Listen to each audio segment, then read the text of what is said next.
and Android. Now at 5, Cherokee County, Kansas commissioners learn about the potential economic impact of a proposed solar farm. Plus, a police chase ends in Joplin's Lowe's parking lot after a series of crashes. And Amita Cavazos in Kern County, Texas, with the latest on the search and rescue efforts that are underway after a weekend of catastrophic flooding. The 4 states' most watched news starts now.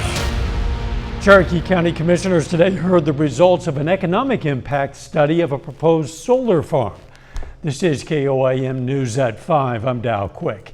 The Wichita State University Center for Economic Development and Business Research presented the study for a proposed solar farm southeast of Columbus, Kansas. It would be called Rainbow Springs. The total estimated impact, $531.5 million. 300 jobs would be added during the construction. 8 jobs would be added for the maintenance of the farm once it's completed. The commissioners asked the Clearway Energy Group to come back with economic impact numbers on completed solar farms. Portions of the impact that we see are going to be in the indirect and induced segments of the economy. So when you think indirect, that's all the suppliers and the supply chain going on to support this operation. And within the induced impact, that's going to be all of the households and all of the household spending that goes on from the wages that the workers have to take home. At least one county commissioner says he's heard from constituents who are opposed to the solar farm plan. No decision will be made on the solar farm until the zoning committee comes back with their plan in June of next year. A police chase ended in the parking lot of Joplin's Lowe's store today after a series of crashes. The chase of a suspected stolen vehicle began in Webb City. Police say the vehicle hit a utility pole, then traveled south on Range Line through Joplin, causing at least 3 crashes. Authorities used spike strips to slow the vehicle, then boxed it in the Lowe's parking lot. They've arrested a 35-year-old Joplin man in that case. He's suspected in the burglary of a business on Joplin's East 7th Street in addition to the vehicle theft. Authorities say we should expect additional charges for assault on an officer, property damages, and other crimes. For the first time, Pineville, Missouri residents are getting access to free dental care on wheels. The McDonald County Health Department partnered with the Elks Mobile Dental Program to provide vital preventative care to individuals with intellectual developmental disabilities and U.S. veterans. The service will take place at the McDonald County Health Department's parking lot. So I'm super excited. This is our first time in the McDonald County area, and some of the Elks members down here in the Southwest thought it would be important that there were some individuals in this community that could really benefit from our services. Free, no cost, out of pocket to people, and especially here in McDonald County we have some people in those needs, so I'm hoping that they'll take advantage of the program and come out. It's going to run through July 24th. It's underway right now. If you'd like to take part, you'll have to schedule an appointment through the Elks Dental Program. Right now, let's check in with Chief Meteorologist Doug Heddy for a first look at the weather. Well, Dow, of course, hot and humid outside for us today after thunderstorms yesterday. More have been popping up this afternoon, a little bit farther south than what we did see yesterday, right along that Kansas-Oklahoma state line into southwestern Missouri. They are scattered. Not everybody is getting thunderstorms. You can see them kind of popping up like popcorn. We can zoom in a couple little guys eastern Newton County into northern parts of Berry County. One guy just south of Miami, and then once you get out toward Bartlesville, Nowata, and also Nevada or Independence, there are a few more thunderstorms kind of slowly drifting toward the east. These are going to be hit and miss over the next few hours. Once we lose the heating of the day, they will be gone, but chances for thunderstorms return by Tuesday morning. So we're going to break that all down for you here in just a bit. See you soon. At least 90 people are dead in Texas after that catastrophic flash flooding. Dozens are still unaccounted for, including 10 girls from a summer camp. Nydia Cavazos is in Kerrville, Texas, just north of San Antonio, with the latest on the search and rescue efforts.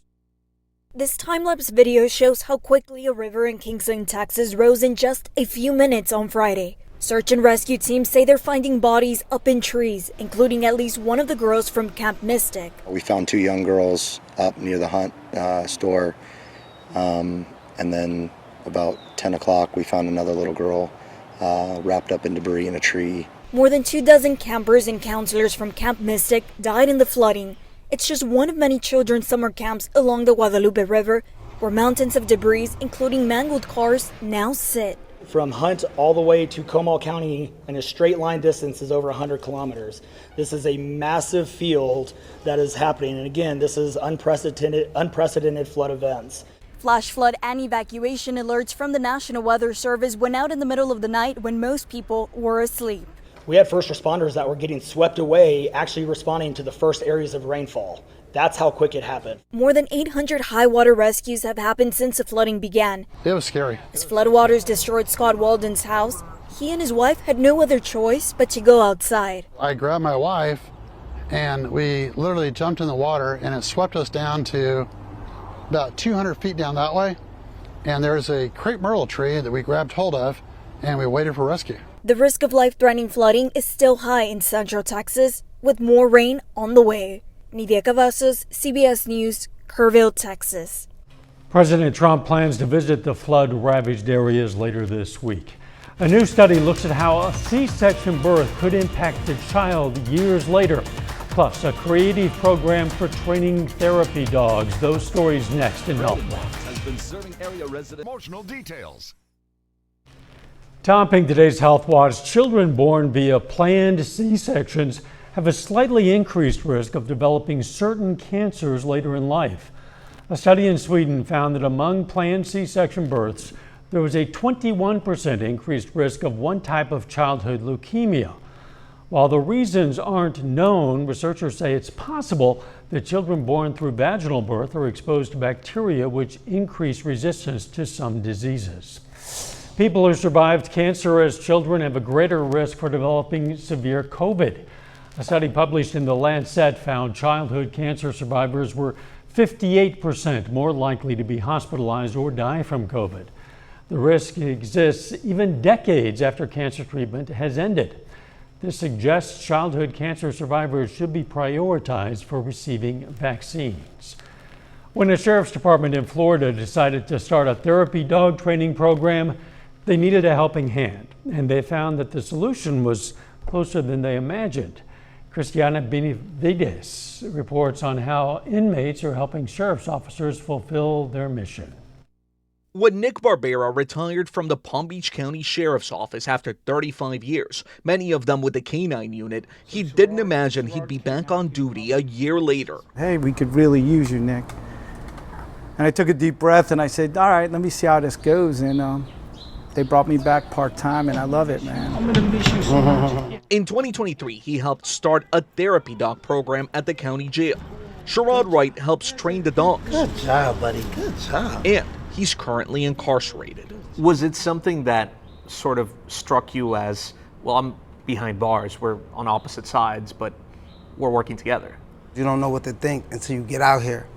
And this the way they was treating me, like a person, no, not like a criminal. Wright was sentenced to 5 years in connection to a fraud case. Behind bars, he's had no disciplinary record and has stayed out of trouble. Wright and others who are incarcerated learn to handle the dogs, feed and bathe them, while also assisting in their training, working alongside sheriff's officers. Make sure you got the food. Teaching commands, preparing the dogs for field work, Fit. all the way to certification and graduation, skills they can use once they're released. It's a new lease on life for the dogs as well. Buster was taken in by Big Dog Ranch Rescue. It's the largest no-kill shelter in the country and provides most of the dogs for this program. The animals give emotional support to first responders and crime victims, including to the sheriff's department, after 3 of its own died in the line of duty last November. Buster, huh? Yes, sir. Wright attends the dogs' graduation ceremonies, an emotional moment as they are sent off to other agencies. My time here, I don't want it to be wasted. I wanted to make myself better, mentally stronger, and then this was an opportunity for me to get a skill with being a dog trainer. A second chance for the dogs and their trainer. Christian Benavides, CBS News, West Palm Beach, Florida. And that is a look at today's health news. A little bit later, what you should know about some big online sales going on right now. Plus, it looks like the heat and the humidity sticking around, some storm chances as well. We're going to look at that coming up. Deal at a time. Well, of course, it turned out to be a pretty good holiday weekend. We did dodge some storms out there, and we're dodging some more outside for us right now, and that is just what we are going to see as we go through at least the next couple days. Most of these guys this evening, mainly along the Kansas-Oklahoma state line into northeastern Oklahoma, Arkansas, and extreme southwestern Missouri. So yesterday, majority of the storms north of I-44. Today, majority of the storms south of I-44, just kind of like popcorn. We aren't seeing anything severe. It doesn't rain too heavy or too long. You can see a few scattered guys. Eastern parts of Newton County over toward Monette into Benton County. Once you get into northeastern Oklahoma, extreme southwestern Kansas, overall looks pretty good. Thunderstorms pop up again, Nowata to Bartlesville up toward Independence. So let me take you through time as we go through the evening hours. Any storms out there really start to dissipate, and then we look pretty good through the overnight hours. Heading into tomorrow morning, some storms out to our northwest. I think they're going to die as they push in, but we're going to have to watch it later on tonight, and then thunderstorms flare up again late morning toward the noon hours. So you can see especially south of I-44. As we continue through the afternoon, then in our northern counties, very similar to yesterday, scattered showers and thunderstorms pop up again and drive south and east into the metro Tuesday evening. Some of these guys also could be a little strong, maybe low grade severe, but not a big severe threat, just kind of summertime storms.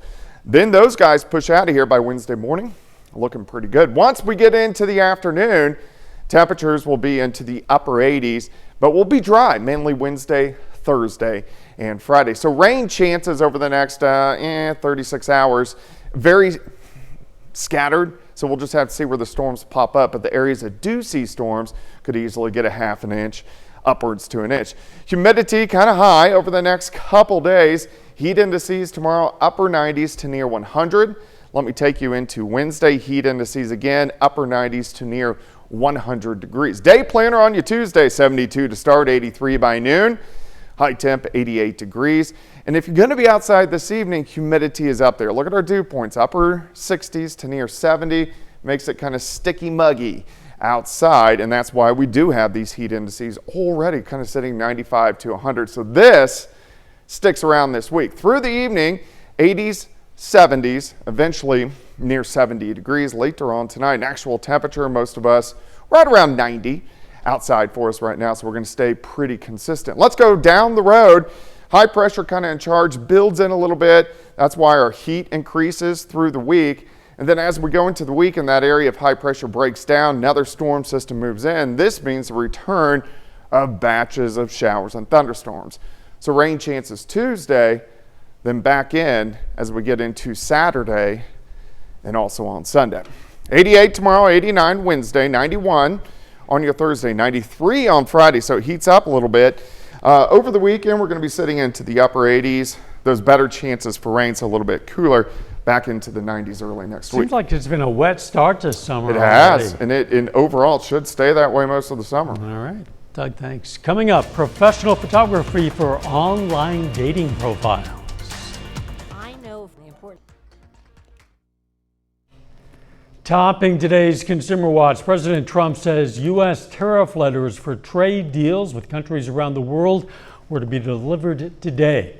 He made the announcement on social media.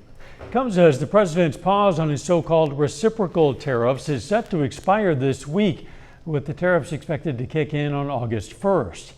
Yesterday, multiple countries at the BRICS summit, which includes Brazil, Russia, and China, condemned the increase in U.S. tariffs and the recent attack on Iran. President Trump threatened on social media, quote, "Any country aligning themselves with the anti-American policies of BRICS will be charged an additional 10% tariff. There will be no exceptions to this policy," end quote. Summer is for sun and apparently shopping, and this week is a big one. Adobe Analytics market research firm predicts Americans are going to spend nearly $24 billion this week on online sales during Amazon's extended Prime Days. Multiple retailers are competing for your hard-earned dollars this week, with stores like Target, Kohl's, Walmart, Best Buy, Nordstrom all offering deals. Estimated discounts range on average between 10 and 24%. It's an especially good time to snap up summer wardrobe staples and pool supplies, and retailers have the president's tariffs in mind. That Amazon Prime sale, it's actually going from 2 to 4 days this year, and they're moving it a week earlier. A lot of economists that I'm talking to are saying that is to capitalize on the cautious consumer. We're also seeing retailers extend their sales versus previous years. Remember that most of the stuff that you're going to see online or in store, I mean, that's already in the country. It's not going to be subject to further tariffs. But if you are looking for something that's coming from overseas, like toys, clothing, electronics, now is a good time before potentially higher import taxes. Experts recommend using price check tools and stacking discounts with a cash back app. But remember, a deal isn't a deal if you don't need the item in the first place. Stay on budget and check return policies. Strolling through a park or a beach, you might have stumbled upon an engagement photo session, but what about a solo shoot? Online dating profiles are changing the landscape for professional photographers. And as Derek James reports, consumers are finding a picture that speaks 1,000 words is worth the investment. Cheers! Yes! Alicia Anderson is taking a shot. Beautiful. At love. I've had quite a few friends find success in dating online, so I decided to recently make that switch. At 36, Anderson is seeking genuine connection. When I was initially making my profile, I was struggling to find pictures.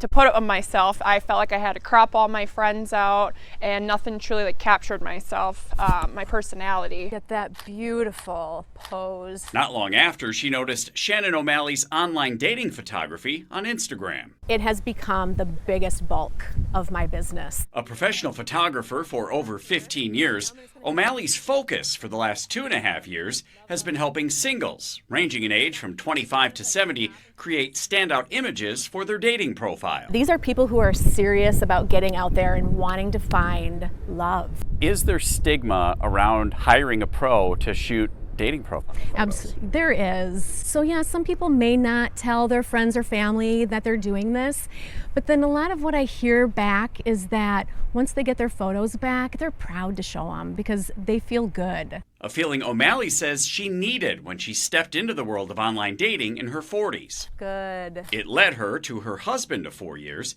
and it helped her see her true self again. Good. But it just gave me this profound empowerment of oh, there I am. We can lose sight of ourselves easily. An important lesson O'Malley passes on to clients like Anderson in each one of her shoots. The pictures definitely have worked for me, but also I just feel so good about myself. And that, she says, is worth the investment. Derek James, CBS News, Minneapolis. A final check of the forecast is next. A four-state hero. Up next on the CBS Evening News, what we know about the recovery effort following the Texas flash flooding and the people coming together to help. Then on KOAM News at 6, more on the proposed solar farm in Cherokee County. We're going to hear from the company behind it and hear from county commissioners. Plus, we're going to talk with a dentist about that free mobile dental program coming to McDonald County, Missouri. And the longtime athletic director at the University of Oklahoma is stepping down. Stay with us for the CBS Evening News and then KOAM News at 6. It's hot out there. It's muggy out there. It is. It is. It's going to be that way for a while. That it is. Temperatures upper 80s to lower 90s this week. We are going to have some pop-up thunderstorms again on your Tuesday, then mainly dry, and then better chances for thunderstorms again moving in over the weekend, but it's July, so it's July-ish out there. I think the prospect of a wetter than recent summer sounds pretty good to a lot of people, though. It definitely does. Dealt with too much drought lately. Thanks for joining us. CBS Evening News is next. Of course, we're going to be right back here for KOAM News at 6. We'll see you then. Let's make it a great evening.